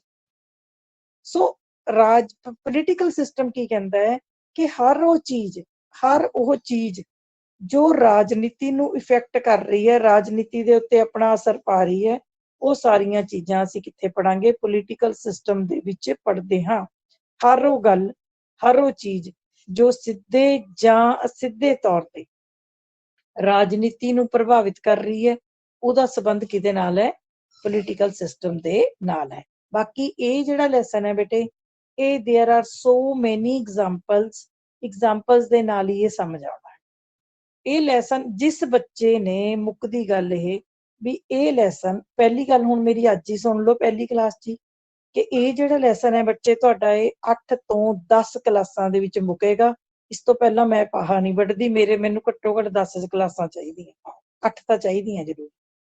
ਦੂਜੀ ਗੱਲ ਕਿ ਜਿਸ ਬੱਚੇ ਨੇ ਇਹ ਲੈਸਨ ਕਰਦੇ ਕਰਦੇ ਇੱਕ ਵੀ ਕਲਾਸ ਮਿਸ ਕਰਤੀ, ਉਹਨੂੰ ਇਹ ਲੈਸਨ ਅੱਗੇ ਸਮਝ ਨਹੀਂ ਆਉਣਾ, ਬਿਲਕੁਲ ਨਹੀਂ ਆਉਣਾ। ਤੁਸੀਂ ਕਰਕੇ ਦੇਖ ਲਓ। ਅੱਜ ਵਾਲਾ ਤਾਂ ਸ਼ਾਇਦ ਤੁਹਾਨੂੰ ਕਿਤੇ, ਜਦੋਂ ਤੁਹਾਨੂੰ ਇਹ ਲੈਸਨ 'ਚ ਤੁਸੀਂ ਇੱਕ ਵੀ ਕਲਾਸ ਵਿੱਚੋਂ ਮਿਸ ਕਰਤੀ, ਤੁਹਾਨੂੰ ਅਗਲਾ ਭਾਗ ਸਮਝ ਹੀ ਨਹੀਂ ਆਉਣਾ ਵੀ ਇਹ ਆਹ ਮੈਡਮ ਅੱਜ ਕੀ ਬੋਲੀ ਜਾਂਦੇ। ਤੀਸਰੀ ਗੱਲ ਮੈਂ ਤੁਹਾਨੂੰ ਬਿਲਕੁਲ ਕਲੀਅਰ ਕਰਦਾ ਕਿ ਇਸ ਲੈਸਨ ਦੇ ਉੱਤੇ, ਪੋਲੀਟੀਕਲ ਸਿਸਟਮ ਦੇ ਉੱਤੇ, YouTube ਤੇ ਮੇਰੇ ਚੈਨਲ ਦੇ ਉੱਤੇ, ਹਰਮਿੰਦਰ ਕੌਰ ਪੋਲੀਟੀਕਲ ਸਾਇੰਸ, ਇੱਕ ਤਾਂ ਸਾਰੇ ਬੱਚੇ ਉਹ ਚੈਨਲ ਸਬਸਕ੍ਰਾਈਬ ਕਰਕੇ ਰੱਖੋ। ਉਸ ਚੈਨਲ ਦੇ ਉੱਤੇ ਇਸ ਲੈਸਨ ਦੀਆਂ 4 ਵੀਡੀਓਜ਼ ਪਈਆਂ ਨੇ, ਵੱਡੀਆਂ 4 ਵੀਡੀਓਜ਼। ਟੀਵੀ ਦੇ ਉੱਤੇ ਵੀ ਆਉਂਦਾ, DD ਪੰਜਾਬੀ ਤੇ ਵੀ, ਨਹੀਂ ਤਾਂ 4 ਵੀਡੀਓਜ਼ ਪਈਆਂ ਨੇ, ਉਹ ਮੈਂ ਤੁਹਾਡੇ ਸਾਰੇ ਪੰਜਾਬ ਦੇ ਬੱਚਿਆਂ ਕਰਕੇ ਪਾਈਆਂ ਨੇ, ਇਕੱਲੇ ਆਪਣੇ ਬੱਚਿਆਂ ਕਰਕੇ ਨਹੀਂ, ਸਾਰੇ ਪੰਜਾਬ ਕਰਕੇ ਪਾਈਆਂ ਨੇ। ਉਹ 4 ਵੀਡੀਓਜ਼ ਜੇ ਤੁਸੀਂ ਧਿਆਨ ਦੇ ਨਾਲ, ਹਾਂ, ਉਹ 4 ਵੀਡੀਓਜ਼ ਜੇ ਤੁਸੀਂ ਧਿਆਨ ਨਾਲ ਇੱਕ ਇੱਕ ਕਰਕੇ ਵੀਡੀਓ ਦੇਖੋਗੇ ਤਾਂ ਤੁਹਾਨੂੰ ਇਹ ਲੈਸਨ ਸਮਝ ਆਉਣ ਵਿੱਚ ਬਹੁਤ ਜ਼ਿਆਦਾ ਹੈਲਪ ਹੋਏਗੀ। ਪਰ ਗੱਲ ਇਹ ਹੈ ਕਿ ਤੁਸੀਂ ਅੱਜ ਕੱਲ ਦੇ ਬੱਚੇ ਇੰਨੇ ਬਿਜ਼ੀ ਹੋ ਗਏ ਹੋ ਕਿ ਤੁਸੀਂ ਕੁਝ ਕਰਨਾ ਹੀ ਨਹੀਂ ਚਾਹੁੰਦੇ, ਟੀਚਰ ਨੂੰ ਵੀ ਤੁਸੀਂ ਗੁੱਸਾ ਚੜਾ ਦਿੰਦੇ ਹੋ। ਸੋ ਫਿਰ ਵੀ ਕੋਈ 2 4 5 10 ਬੱਚੇ ਜੇ ਹੋ ਸਕੇ ਤਾਂ ਉਸ ਲੈਸਨ ਦੀ ਪਾਰਟ 1 ਪਾਰਟ 2 ਪਾਰਟ 3 ਪਾਰਟ 4, ਇਹ ਨਾ ਕਰਿਓ ਵੀ ਪਾਰਟ 4 ਪਹਿਲਾਂ ਦੇਖਣ ਬੈਠ ਗਏ, ਪਹਿਲਾਂ ਪਾਰਟ 1 ਫਿਰ 2 ਫਿਰ 3 ਫਿਰ 4, ਠੀਕ ਹੈ। ਉਹ ਤੁਸੀਂ ਦੇਖੋਗੇ ਤਾਂ ਤੁਹਾਨੂੰ ਹੈਲਪ ਮਿਲੇਗੀ। ਅਗਲੀ ਗੱਲ, ਇਸ ਐਪ ਦੇ ਵਿੱਚ ਕਲਾਸ ਲਗਾਉਣ ਦਾ ਮੇਰਾ ਇਹ ਹੈ ਕਿ ਇੱਕ ਤਾਂ ਮੈਨੂੰ ਉੱਪਰੋਂ ਇੰਸਟਰਕਸ਼ਨਸ ਨੇ ਕਿ ਮੈਂ ਇਸ ਐਪ ਦੇ ਉੱਤੇ ਕਲਾਸ ਲਾਉਣੀ ਹੈ। ਦੂਜੀ ਗੱਲ, ਬਾਕੀ ਸਕੂਲਾਂ ਦੇ ਬੱਚੇ ਵੀ ਜਿਹੜੇ ਚਾਹਣ ਉਹ ਜੁੜ ਸਕਦੇ ਹੈ। ਤੀਸਰੀ ਚੀਜ਼ ਕਿ ਇਸ ਐਪ ਦੇ ਵਿੱਚ ਮੈਂ ਰਿਕਾਰਡਿੰਗ ਕਰ ਰਹੀ ਹਾਂ, ਜੋ ਮੇਰੀ ਕਲਾਸ ਹੋਈ ਹੈ ਉਹਦੀ ਰਿਕਾਰਡਿੰਗ ਹੋ ਰਹੀ ਹੈ। ਇਹ ਰਿਕਾਰਡਿੰਗ ਹਫਤੇ ਕੁ ਬਾਅਦ,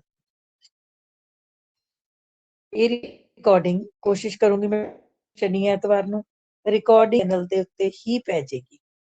ਸੋ ਇਸ YouTube ਜਿਹੜਾ ਮੇਰਾ ਚੈਨਲ ਹੈ, ਹਰਮਿੰਦਰ ਕੌਰ ਪੋਲੀਟੀਕਲ ਸਾਇੰਸ ਦੇ ਨਾਮ ਦਾ ਜਿਹੜਾ ਚੈਨਲ ਹੈ, ਬਾਕੀ ਕਲਾਸਾਂ ਵਾਲੇ ਬਾਕੀ ਸਕੂਲਾਂ ਵਾਲੇ ਵੀ ਸੁਣ ਲਓ, ਉਸ ਚੈਨਲ ਦੇ ਉੱਤੇ ਇਹ ਕਲਾਸ ਦੀਆਂ, ਇਸ ਲੈਸਨ ਦੀਆਂ ਸਾਰੀਆਂ ਰਿਕਾਰਡਿੰਗਸ ਕੋਸ਼ਿਸ਼ ਕਰਾਂਗੀ ਮੈਂ ਕਿ ਇਸ ਲੈਸਨ ਦੀਆਂ ਰਿਕਾਰਡਿੰਗਸ ਮੇਰੇ ਚੈਨਲ ਦੇ ਉੱਤੇ, ਕੱਲੀ ਰਿਕਾਰਡਿੰਗ ਜਿੱਦਾਂ ਆਪਾਂ ਕਲਾਸ ਲੈ ਰਹੇ ਹਾਂ, ਤਾਂ ਜੋ ਜੇ ਕਿਸੇ ਦੀ ਕਲਾਸ ਮਿਸ ਹੋ ਗਈ ਤੇ 4 ਕੀ ਰਿਕਾਰਡਿੰਗਸ ਪਾਵਾਂਗੇ, ਮੈਂ 8 ਨਹੀਂ ਪਾਉਣ ਲੱਗੀ, ਠੀਕ ਹੈ।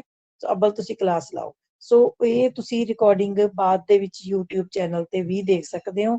ਸੋ ਤੁਸੀਂ ਇਹ YouTube ਚੈਨਲ ਵੀ ਸਬਸਕ੍ਰਾਈਬ ਕਰਕੇ ਰੱਖੋ, ਕਿਉਂਕਿ ਜਿੱਦਾਂ ਆਪਣੇ ਕਰੋਨਾ ਕਰਕੇ ਹਾਲਾਤ ਚੱਲ ਰਹੇ ਆ, ਇਹ ਤਕਰੀਬਨ ਹਲੇ ਆਨਲਾਈਨ ਹੀ ਕੰਮ ਚੱਲਣਾ ਹੈ। ਸੋ ਵੀਡੀਓ ਦੇਖ ਕੇ ਜਾਂ ਤੁਸੀਂ ਇਹ ਕਰਕੇ ਜੋ ਮੈਂ ਕਰ ਸਕਦੀ ਹਾਂ ਘਰੇ ਬੈਠੀ, ਮੈਂ ਉਹ ਸਾਰਾ ਕੁਝ ਕਰ ਰਹੀ ਹਾਂ। ਸੋ ਅੱਜ ਚੈਨਲ ਸਬਸਕ੍ਰਾਈਬ ਕਰ ਲਿਓ ਤਾਂ ਕਿ ਜਦੋਂ ਉੱਥੇ ਕਲਾਸ ਪਵੇ, ਰਿਕਾਰਡਡ ਕਲਾਸ ਪਵੇ, ਤਾਂ ਤੁਸੀਂ ਕਿਸੇ ਵੀ ਟਾਈਮ ਇਹ ਕਲਾਸ ਨੂੰ ਸੁਣ ਸਕਦੇ ਹੋ ਦੁਬਾਰਾ, ਠੀਕ ਹੈ ਜੀ। ਅਗਲੀ ਚੀਜ਼, ਹੁਣ ਇੱਥੇ ਤੱਕ ਸਮਝ ਆ ਗਿਆ? ਹਾਂਜੀ, ਅੱਗੇ ਹਾਂਜੀ ਲਿਖੋ ਮੈਮ। ਬੇਟੇ, ਹੁਣ ਵੱਡਾ Yes, ਸਾਰਾ ਇੱਕ ma'am. ਹੈਡਿੰਗ ਦਿਓ, ਰਾਜਨੀਤਿਕ ਪ੍ਰਣਾਲੀ ਦਾ ਅਰਥ, ਮੀਨਿੰਗ ਆਫ ਪੋਲੀਟੀਕਲ ਸਿਸਟਮ। ਰਾਜਨੀਤਿਕ ਪ੍ਰਣਾਲੀ ਦਾ ਅਰਥ, meaning of political system. Board ਦੇ ਪੇਪਰ 'ਚ 10 ਨੰਬਰ ਦਾ ਪੇਪਰ ਇਸ ਇਕੱਲੇ ਲੈਸਨ 'ਚੋਂ ਅੱਖਾਂ ਬੰਦ ਕਰਕੇ ਛਪਣਾ ਹੀ ਛਪਣਾ ਹੈ, ਇੰਨੀ ਗੱਲ ਯਾਦ ਰੱਖ ਲਿਓ, ਤਾਂ ਮੈਂ ਇਸ ਲੈਸਨ ਨੂੰ ਇੰਨੀ ਇੰਪੋਰਟੈਂਸ ਦੇ ਰਹੀ ਹਾਂ। ਹਾਂਜੀ, ਦੇਖੋ, ਰਾਜਨੀਤਿਕ ਪ੍ਰਣਾਲੀ 2 ਸ਼ਬਦਾਂ ਤੋਂ ਮਿਲ ਕੇ ਬਣਿਆ ਹੈ। ਰਾਜਨੀਤਿਕ ਪ੍ਰਣਾਲੀ 2 ਸ਼ਬਦਾਂ ਤੋਂ ਮਿਲ ਕੇ ਬਣੀ ਹੈ। ਅਤੇ ਪ੍ਰਣਾਲੀ। ਰਾਜਨੀਤਿਕ ਜਮਾ ਪ੍ਰਣਾਲੀ, ਪੋਲੀਟੀਕਲ ਪਲੱਸ ਸਿਸਟਮ, 2 ਵਰਡਸ ਨੇ, ਪੋਲੀਟੀਕਲ ਪਲੱਸ ਸਿਸਟਮ, ਪੰਜਾਬੀ 'ਚ ਰਾਜਨੀਤਿਕ ਜਮਾ ਪ੍ਰਣਾਲੀ।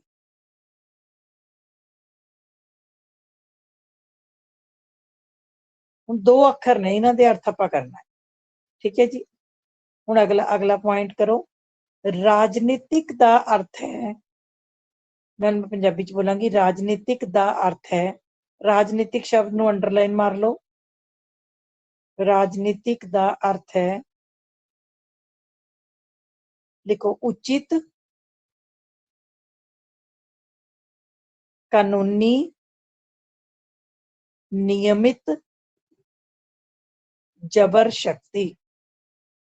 ਉਚਿਤ, ਕਾਨੂੰਨੀ, ਨਿਯਮਿਤ, ਜਬਰ ਸ਼ਕਤੀ। English, the word political means legitimate,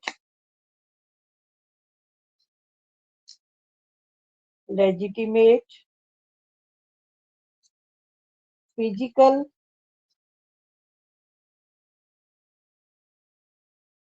coercive power, legitimate, physical, coercive power, ਇਹ ਰਾਜਨੀਤਿਕ ਦਾ ਅਰਥ ਹੈ।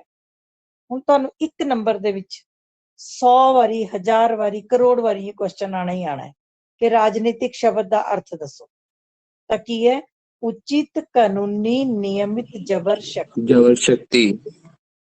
ਇੰਗਲਿਸ਼ ਮੀਡੀਅਮ 'ਚ ਮੈਂ ਕੀ ਕਿਹਾ ਹੈ? ਲੈਜੀਟੀਮੇਟ, ਫਿਜ਼ੀਕਲ, ਕੋਵਰਸਿਵ ਪਾਵਰ। ਹੁਣ ਤੁਸੀਂ ਪਹਿਲਾਂ ਆਪਾਂ ਨੇ ਅੱਜ ਕੱਲਾ ਇਹਦਾ ਹੀ ਕਰਨਾ ਹੈ, ਇਹਦਾ ਹੀ ਦੇਖਣਾ ਹੈ। ਹੁਣ ਬੜੇ ਧਿਆਨ ਦੇ ਨਾਲ ਆਪਣੀ ਕਾਪੀ ਦੇ ਉੱਤੇ ਨਜ਼ਰ ਮਾਰੋ। ਪਹਿਲਾ ਵਰਡ ਹੈਗਾ ਉਚਿਤ। ਉਚਿਤ ਕਿ ਆਪਾਂ ਕਿਹਨੂੰ ਕਹਿੰਦੇ ਆ? ਉਚਿਤ ਮੈਨੇ ਸਹੀ। ਸਹੀ। ਉਚਿਤ ਮਤਲਬ ਸਹੀ।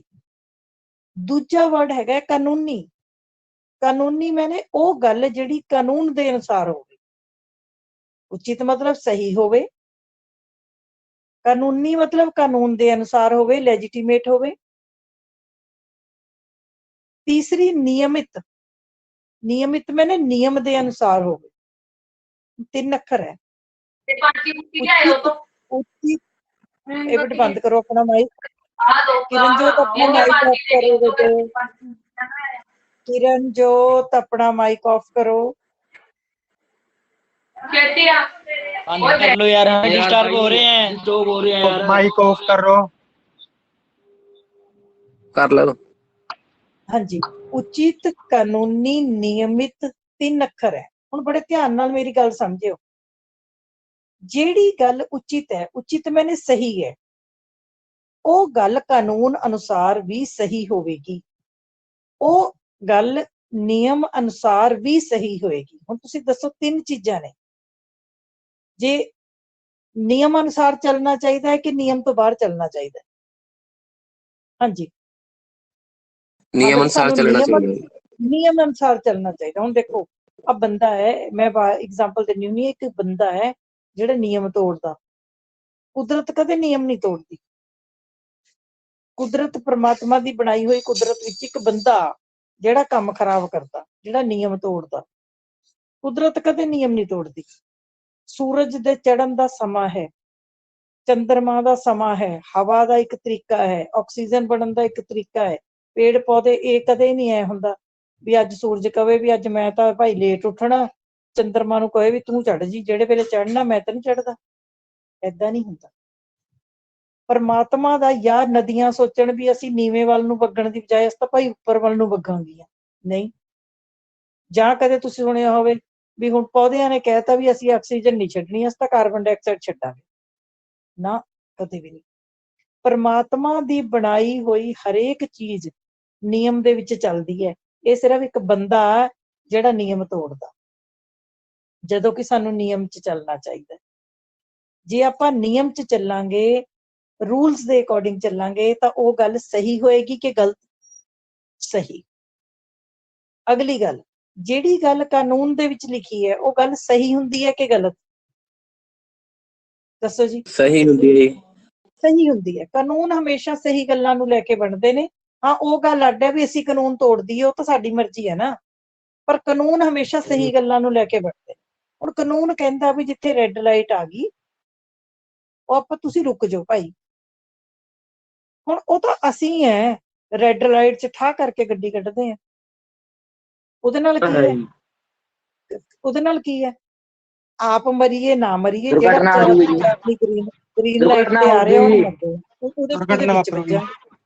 ਹਾਂ, ਪਰ ਕਾਨੂੰਨ ਕਾਹਦੇ ਲਈ ਬਣਿਆ? ਸਾਡੀ ਸੇਫਟੀ ਲਈ ਬਣਿਆ ਵੀ ਭਾਈ ਜਦੋਂ ਤੁਹਾਡੀ ਰੈੱਡ ਲਾਈਟ ਹੈ ਤੁਸੀਂ ਰੁਕ ਜਾਓ, ਦੂਜਿਆਂ ਦੀ ਗ੍ਰੀਨ ਹੈ ਉਹਨਾਂ ਨੂੰ ਜਾ ਲੈਣ ਦਿਓ, ਜਦੋਂ ਤੁਹਾਡੀ ਗ੍ਰੀਨ ਹੋਊਗੀ ਤੁਸੀਂ ਜਾਇਓ, ਤੁਸੀਂ ਵੀ ਸੇਫ ਰਹੋ, ਦੂਜੇ ਨੂੰ ਵੀ ਸੇਫ ਰੱਖੋ। ਪਰ ਅਸੀਂ ਕਿੱਥੇ? ਅਸੀਂ ਤਾਂ ਰੈੱਡ ਲਾਈਟ 'ਚ ਕੱਢਦੇ ਹਾਂ ਵੀ ਆਹ ਕੱਢਦੀ, ਸਾਨੂੰ ਕਿਹੜਾ ਕੋਈ ਦੇਖਦਾ। ਯਾਦ ਰੱਖਿਓ, ਜਿਹੜੀ ਚੀਜ਼ ਉਚਿਤ ਹੈ ਉਹ ਚੀਜ਼ ਕਾਨੂੰਨ ਦੇ ਅਨੁਸਾਰ ਵੀ ਸਹੀ ਹੈ ਅਤੇ ਉਹ ਨਿਯਮ ਦੇ ਅਨੁਸਾਰ ਵੀ ਸਹੀ ਹੈ। ਅਗਲਾ ਵਰਡ ਹੈਗਾ ਸਰੀਰਕ ਜਬਰ ਸ਼ਕਤੀ, ਫਿਜ਼ੀਕਲ ਕੋਵਰਸਿਵ ਪਾਵਰ। ਸਰੀਰਕ ਜਬਰ ਸ਼ਕਤੀ, ਫਿਜ਼ੀਕਲ ਕੋਵਰਸਿਵ ਪਾਵਰ। ਸਰੀਰਕ ਸ਼ਕਤੀ ਮੈਨੇ ਸਰੀਰ ਦੀ ਸ਼ਕਤੀ, ਜਬਰ ਸ਼ਕਤੀ ਮੈਨੇ ਜ਼ਬਰਦਸਤੀ ਕੰਮ ਕਰਾਉਣ ਦੀ ਸ਼ਕਤੀ। ਜਬਰ ਸ਼ਕਤੀ ਮੀਨਸ ਜ਼ਬਰਦਸਤੀ ਕੰਮ ਕਰਾਉਣ ਦੀ ਸ਼ਕਤੀ। ਹੁਣ ਇਹਦਾ ਸਾਰੇ ਦਾ ਇਕੱਠੇ ਦਾ ਮਤਲਬ ਕੀ ਹੋਇਆ? ਇਹ ਸ਼ਕਤੀ ਕਿਹਦੇ ਕੋਲ ਹੈ? ਸਿਰਫ ਰਾਜ ਕੋਲ, ਰਾਜਨੀਤਿਕ ਪ੍ਰਣਾਲੀ ਕੋਲ। ਪੁਰਾਣੇ ਸਮੇਂ 'ਚ ਆਪਾਂ ਉਹਨੂੰ ਰਾਜ ਕਹਿੰਦੇ ਸੀ, ਨਵੇਂ ਸਮੇਂ 'ਚ ਉਹਨੂੰ ਰਾਜਨੀਤਿਕ ਪ੍ਰਣਾਲੀ ਕਹਿੰਦੇ। ਹੁਣ ਤੁਹਾਨੂੰ ਇਹ 4 ਅੱਖਰ ਸਮਝ ਆ ਗਏ? ਆ ਗਏ ਬੇਟੇ? Yes ma'am. ਮੈਂ ਲਿਖਾਵਾਂ? Yes ma'am. ਲਿਖੋ। Yes ma'am. ਰਾਜ ਲਿਖੋ, ਲਿਖੋ, ਲਿਖੋ, ਸ਼ਾਬਾਸ਼, ਲਿਖੋ। ਰਾਜ ਜਾਂ ਰਾਜਨੀਤਿਕ ਪ੍ਰਣਾਲੀ ਕੋਲ, ਨੋਟ ਕਰੋ, ਰਾਜ ਜਾਂ ਰਾਜਨੀਤਿਕ ਪ੍ਰਣਾਲੀ ਕੋਲ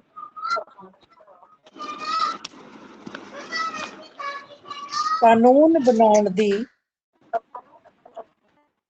ਰਾਜ ਜਾਂ ਰਾਜਨੀਤਿਕ ਪ੍ਰਣਾਲੀ ਕੋਲ ਕਾਨੂੰਨ ਬਣਾਉਣ ਦੀ ਸ਼ਕਤੀ ਹੈ। ਬੇਟੇ ਜਦ ਤੁਸੀਂ ਕਲਾਸ ਲਾ ਰਹੇ ਹੋ ਤੁਹਾਡਾ ਫਰਜ਼ ਬਣਦਾ ਹੈ ਆਪਣੇ ਆਪ ਨੂੰ ਮਿਊਟ ਰੱਖੋ। ਤੁਹਾਡਾ ਕੋਈ ਫਰਜ਼ ਨਹੀਂ ਬਣਦਾ। ਤੁਸੀਂ ਜਿਹੜੇ ਬੱਚੇ ਦੇ ਮਾਈਕ ਚੱਲਦੇ ਨੇ ਡਿਸਟਰਬ ਕਰਦੇ ਨੇ ਮੈਂ ਕੱਢ ਦੇਣੇ ਕਲਾਸ ਚੋਂ। ਮੈਂ ਕੱਢ ਵੀ ਸਕਦੀ ਹਾਂ ਤੇ ਮੈਂ ਰੱਖ ਵੀ ਸਕਦੀ ਹਾਂ। ਇਸ ਕਰਕੇ ਆਪਣੇ ਹਾਂਜੀ ਬੋਲੋ। ਹਾਂਜੀ ਆਸ਼ੂ ਜੀ ਬੋਲੋ। ਉਹ ਗਾ ਪੈ ਰਿਹਾ ਤਾਂ ਜੀ ਤਾਂ ਕਹਿੰਦੇ। ਚਲੋ ਚਲੋ ਹੁਣ ਚੁੱਪ ਕਰ ਜਾਓ।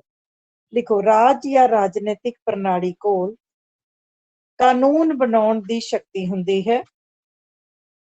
ਇਹ ਰਾਜਨੀਤਿਕ ਦਾ ਮੀਨਿੰਗ ਲਿਖਾ ਰਹੀ ਹਾਂ ਮੈਂ।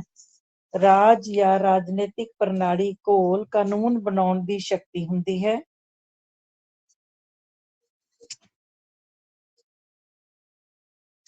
ਰਾਜਨੀਤਿਕ ਪ੍ਰਣਾਲੀ ਦੇ ਕਾਨੂੰਨ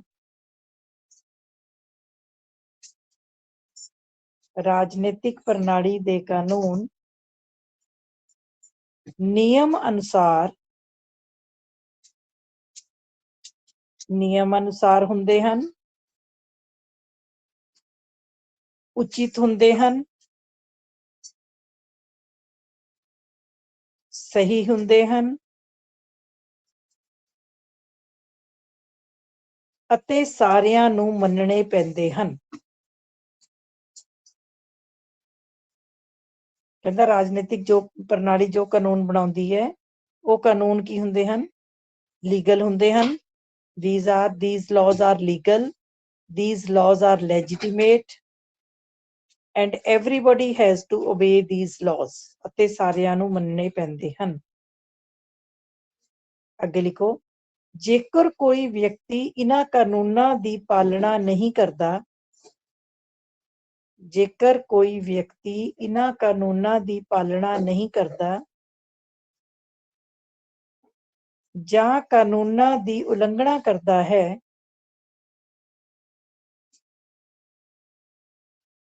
ਤਾਂ ਰਾਜਨੀਤਿਕ ਪ੍ਰਣਾਲੀ ਇਹਨਾਂ ਕਾਨੂੰਨਾਂ ਨੂੰ ਜ਼ਬਰਦਸਤੀ ਮਨਾ ਸਕਦੀ ਹੈ। ਤਾਂ ਰਾਜਨੀਤਿਕ ਪ੍ਰਣਾਲੀ ਇਹਨਾਂ ਕਾਨੂੰਨਾਂ ਨੂੰ ਜ਼ਬਰਦਸਤੀ ਮਨਵਾ ਸਕਦੀ ਹੈ।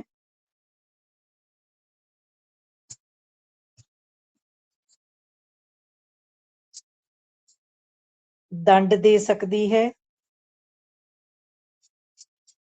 ਜੁਰਮਾਨਾ ਕਰ ਸਕਦੀ ਹੈ। ਇਸ ਲਈ ਇਹ ਕਾਨੂੰਨ ਸਾਰਿਆਂ ਨੂੰ ਮੰਨਣੇ ਪੈਂਦੇ ਹਨ।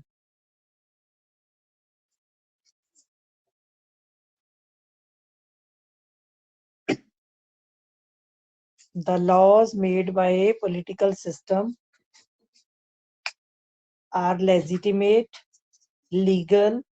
Everybody has to obey these laws. If anybody destroys laws or not obey the laws, the political system can punish him, fine him. So everybody has to obey the laws made by the political system. By the political system.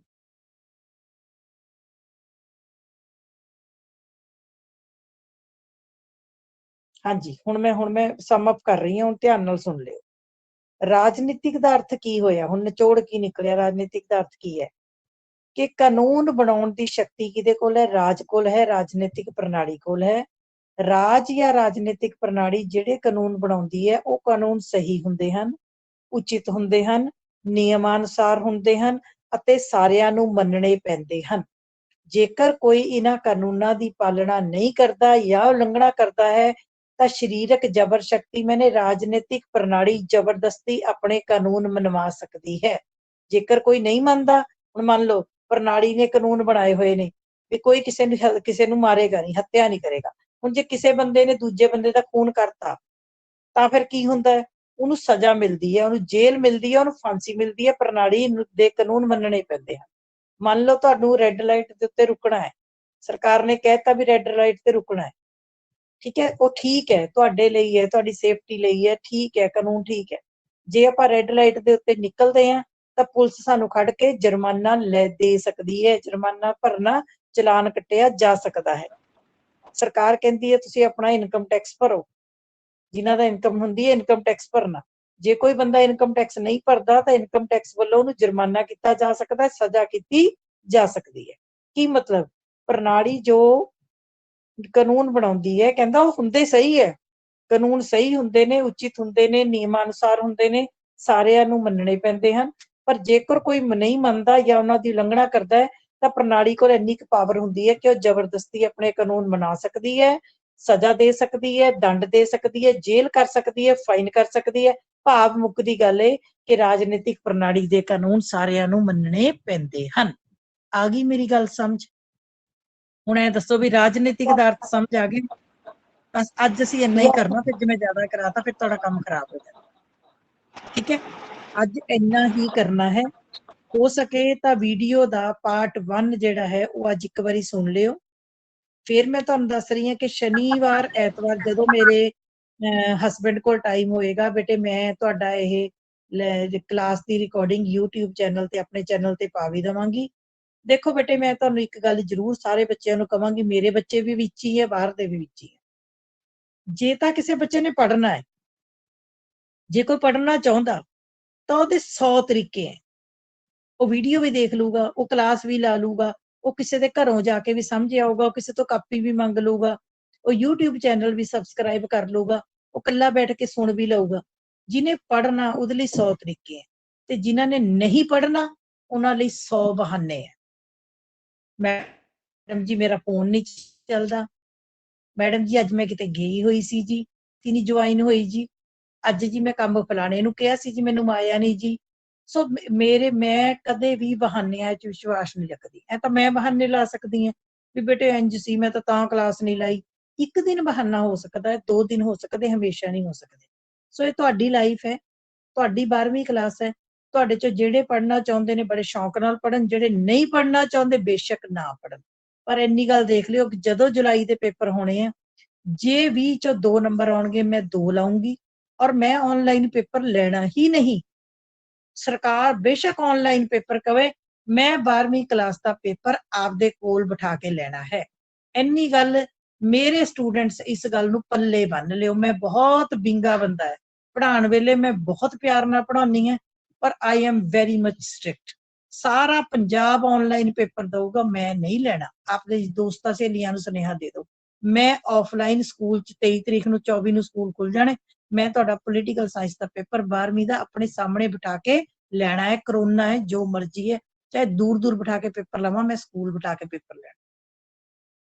ਔਰ ਜੇ 2 number ਆਏ ਮੈਂ 20 'ਚੋਂ 2 ਲਾਣੇ, 4 ਆਏ ਮੈਂ 4 ਲਾਣੇ। ਇਹੀ ਨੰਬਰ ਜੁੜ ਜੁੜ ਕੇ ਤੁਹਾਡੇ ਬੋਰਡ ਤੇ ਨੰਬਰ ਬਣਨੇ, ਫਿਰ ਚੀਕਾਂ ਮਾਰੀ ਜਿਓ ਵੀ ਹਾਂ ਸਾਡੇ ਇੰਨੇ ਘੱਟ ਗਏ। ਸਮਝ ਆ ਗਈ? ਇਸ ਕਰਕੇ ਬੀ ਸੀਰੀਅਸ। ਹੁਣ ਇੱਥੇ ਹੀ ਮੈਂ ਕਲਾਸ ਖਤਮ ਕਰ ਰਹੀ ਹਾਂ। ਰਿਕਾਰਡਿੰਗ ਤੁਹਾਡੀ ਸ਼ਨੀ ਐਤਵਾਰ ਤੋਂ ਬਾਅਦ ਪੈ ਜਾਏਗੀ। ਇੱਕ ਸਾਰਿਆਂ ਨੂੰ, ਸੰਜੀਵ, ਆਰਜ਼ੂ ਬੇਟੇ ਸਭ ਨੂੰ ਗੱਲ ਸਮਝਾ ਦਿਓ ਕਿ ਤੁਸੀਂ ਸਾਰਿਆਂ ਨੇ ਕਲਾਸ ਦੇ ਵਿੱਚ ਕਲਾਸ ਜੁਆਇਨ ਨਹੀਂ ਹੋਏਗੀ। ਪਹਿਲਾਂ ਆਪਣੇ ਆਪ ਨੂੰ ਮੈਨੂੰ ਰਿਕੁਐਸਟ ਭੇਜੋ, ਰਿਕੁਐਸਟ ਮੈਂ ਐਕਸੈਪਟ ਕਰੂੰਗੀ ਤਾਂ ਤੁਸੀਂ ਕਲਾਸ ਜੁਆਇਨ ਕਰ ਸਕੋ। ਇੱਕ ਤੁਹਾਡੇ ਇਸ ਐਪ ਦੇ ਵਿੱਚ ਇੱਕ ਨੋਟਿਸ ਬੋਰਡ ਹੈ, ਨੋਟਿਸ ਬੋਰਡ ਦੇ ਉੱਤੇ ਤੁਹਾਡੀ ਕਲਾਸ ਦਾ ਟਾਈਮ ਤੁਹਾਡੇ ਕੋਲ ਆ ਜਾਇਆ ਕਰੇਗਾ, ਉਸ ਟਾਈਮ ਦੇ ਉੱਤੇ ਕਲਾਸ ਜੁਆਇਨ ਕਰ ਲਿਆ। ਠੀਕ ਹੈ ਜੀ, ਥੈਂਕ ਯੂ ਵੈਰੀ ਮਚ। ਮੈਂ ਗਰੁੱਪ 'ਚ ਮੈਸੇਜ ਪਾ ਦਿੰਦਾ ਜੀ। ਪਾ ਦੇ। ਥੈਂਕ ਯੂ ਜੀ।